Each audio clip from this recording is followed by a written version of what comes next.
デデです。熊本は毎日暑かばってる。皆様元気ですか？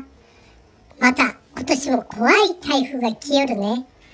11号は北日本に、9号は東日本に、大風と大雨が降らすってだけ、川の氾濫、土砂災害に気をつけて危ないところには近づかんでね。避難も早めにしてください。それから外に飼われてるワンニャンも家に入れてください。デデからのお願いでした。